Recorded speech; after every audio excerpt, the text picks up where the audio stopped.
there is an ego pick angle, the GP into Sion from Kingen is certainly looking at that. But also it fits, you know, you've got like a lot of these globals and things. You know, following up on any sort of skirmish, Nongshim always need to be careful of the follow-up. Speaking of follow-up, Cannon Barrage coming in immediately as there's the Devour used, but the knockoff keeps them in place. First Blood goes over to the Nocturne. The Flame Chompers with the massive value as it's not quite out, but Calyx comes in. Spirit rushes in, Spirit rushes out, and then dies. Faker going to be able to pick that one up. 2 for 1 in the end, but you'll take that if you're Nongshim. Protect Jinx. I think it's Faker and Smash will just kind of run the fights later on. Ooh, Carrier face checking Gideon here. He will get a little bit frightened, as we can see. Lahen's turning up as well as the quickness comes down. They do manage to get a charm, but the rest of T1, they're turning up faster, and there's the teleport in as well from the Sion. Flame Chompers will be eaten, and so is Lahen's. As Ono looking to come on over, gets that transformation as the Viego, of course.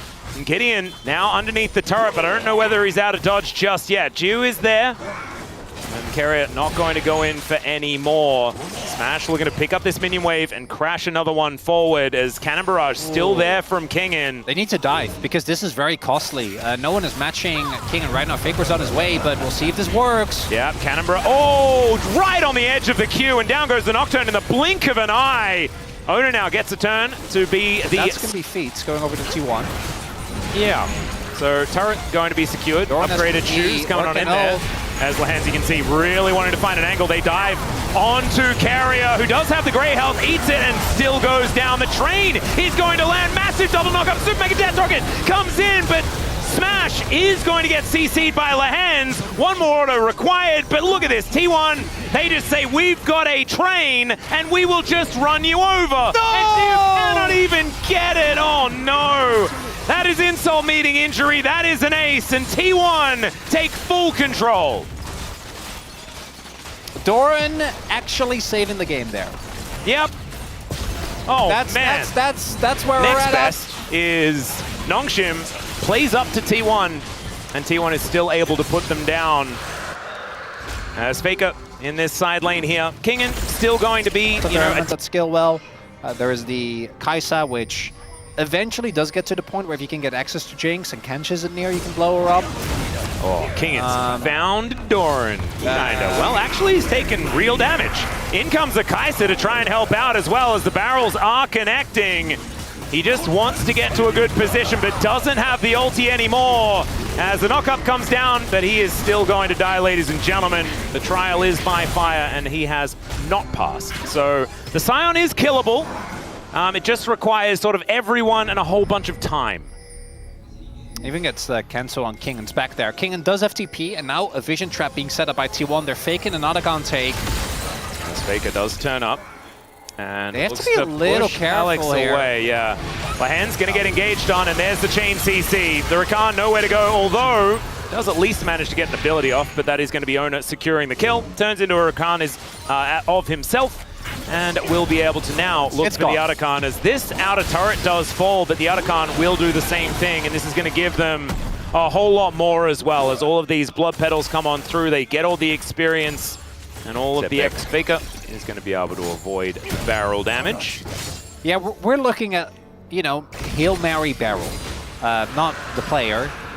The ability to do that, but that's normal. You know? Yeah, and I guess they can probably actually just do that as well. As Kingen, he's going to try and go for it once again. As Passive does a lot of damage. Doran not going to be able to get the ulti to work out as the immediate follow flash comes through. Cannon Barrage says that there is no way Jiu's going to show up as well. They're investing a lot to kill this Sion, and kill him they will. It's just at what cost? As here in the mid lane, we are going to find out. As Calyx dancing around does manage to take down the minion wave, as the zap is collected by Lahen's pretty diligently. And the steal away on the red buff is going to also conclude. Getting a creative angle for Nongshim is really hard. Oh, Kingen just not able to get any of these barrels. Does eat some oranges in order to get out of the way, but that is going to spell the death of the inner turret. So that lane has become even longer. They're probably just going to give up the Drake and try to play Force, because you want to force T1 an uncomfortable position, right? If T1 can just set up, Lahen's. You're in deep trouble, as that is a lot of damage there, Lahen's. I haven't highlighted this. He won Blood Song. Interesting. I feel like he really wanted Celestial with how a lot of this is played out. Oh, the charm just not really going where it wants to as the Chaos Storm gets every flash under the sun. Kingin gonna be the first to go down, and that, like you said, is just gonna spell the end. Oh, Voidseeker almost killing Ona here, who's still ticking down as there's the Paranoia to finish him off. I think it's a one-way trip though, as Gideon trying to get himself out of there. The zap going wide, the knockup not connecting, and he has the spell shield. Oh my goodness, is he out of there? No, Tongue Lash going to come on through. The zap not quite going to work out, and there's the Fear Tether. He sidesteps the next Tongue Lash, and there is a Mega Cone to get him to safety. I think there was a flash in there from Faker. Wait, did he get Drake? Roars. Okay, yeah, maybe they're going to be able to get the Drake as Gideon going to Fear Faker, and now he's continuing his merry jaunt. He now knows that he's dead, but that was, you know, he made that choice. And they take the Drake. They're going to lose Nash, most likely, because Gideon is dead for... As expected, T1 start this up. All the damage dealers are here, though. Yeah, Cannon Barrage not available just yet. Alex going in, misses the charm, and gets crashed into, or at least Kingin does. He needs to get out of there, but he has no options. Over the wall goes Calyx. Land's going to follow him, but Ona gets over there as well with a Heartbreaker. And now T1 looking for even more Super Mega Death Rocket just to make sure that they get out of there, and they do so. It is only the Gangplank going down, but he's dead for 40 seconds time. And so that is a 50-50. Still, it's exceptionally dangerous as the charm is going to come through onto Doran. One-way ticket. There's the Paranoia, and he needs vision. He needs to be able to click on someone to get in. The triple knock up there from Doran as well, as the Baron is now low. In goes Lahens, over the wall they go. The Baron is still at 1,000 health as Gideon unable to get it because Ona is the king of smites. Calyx able to get himself out, but the fight is well and truly lost. And T1 are going to look to push for the win. It was Smash! All right. How did Smash get it? Well, maybe because Gideon died. Because they just ignored the Baron. It was really smart stuff there from T1. A swift call to say, we are killing them. We are not going to take down the Baron. It's the Smash Splash damage, Atlas. Oh, God. He got them. Oh, God. Well, okay. Maybe the game isn't over just yet. And let's dying.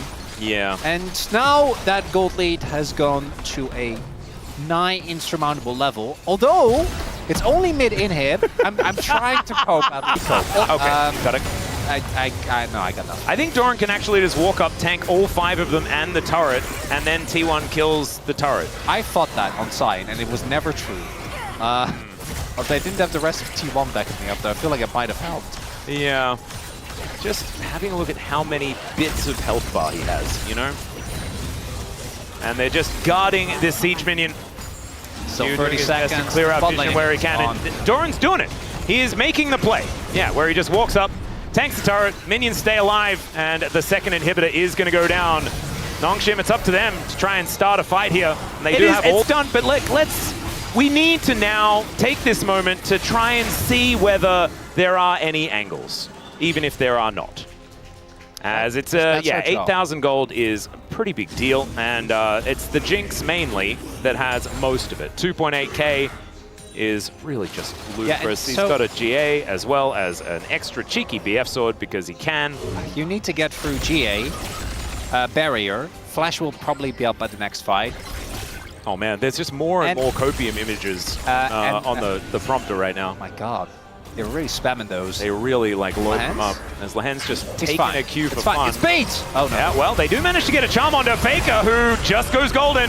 Lahen's now just gonna get knocked up and taken down. Sometimes you just have a Zhonya's and you're just feeling fantastic as Ona heartbreaks in. Jiu gonna have to flash as Ona gets over the wall and just flashes on top of him. He goes golden as well though, and it's another charm that's looking pretty good. Death's Daughter rains down onto Ona, but he's able to get himself out of there. And Nongshim, they are bleeding. They've lost a Rakan, but they have a few of their tanks, their damage dealers still left alive. But Doran just doesn't take damage. And now Carrier's diving forward. Down goes the Gangplank. Carrier will fall, but he's making the sacrifice for his team. And the GA is procced. The Nexus is exposed, and T1 will be able to take down Nongshim here in our first series of the